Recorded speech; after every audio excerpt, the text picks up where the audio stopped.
एक और इंसिडेंट है महाभारत का जो मुझे बहुत सही लगता है, वो है भीष्म पितामह का। और इसके दो एंगल है समझने। भीष्म पितामह का सबसे बड़ा जो टाइम था, खराब टाइम था महाभारत में, तो भीष्म पितामह के स्टोरी को हमें ऐसे समझना चाहिए, या फिर उस इंसिडेंट को during the war when he shot down with the arrows and he has to stay on the bed of arrows for quite a good time and it must be a painful time for him but he had to। अब इस चीज को आपको ऐसे समझना चाहिए कि why the person who was holding the dharma so strong had to go through all this pain। That's one। Second, he himself was a son of माँ Ganga, right? The holiest river। माँ गंगा के पुत्र होते हुए भी उनको अपने कर्म का विधान जो है, जो रिजल्ट है, वो भोगना पड़ा था। अब इसके दो साइड है। प्री बेड ऑफ स्टोरीज देखते हैं तो बहुत सारे इंसिडेंट ऐसे हुए महाभारत में where he should have spoken up but he chose to stay silent। I don't know whether he believed in silence is golden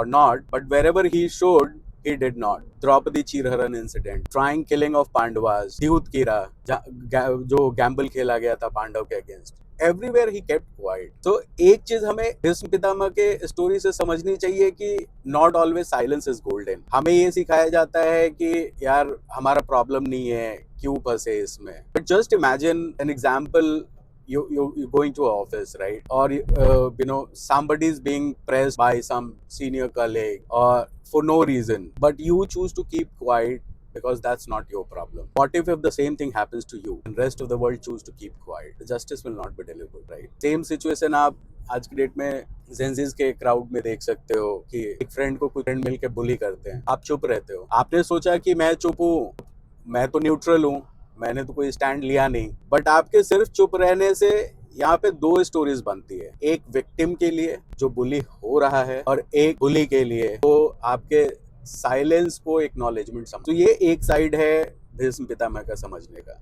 and the moral of the story is you speak when you must। और दूसरा है कि when he was in the bed of arrows, he chose when to leave the land, when to leave his body। That speaks about maybe the massive respect that you still hold on with your personality, and respect is not around your situation can be anything, but still you can hold on to the respect that you look for।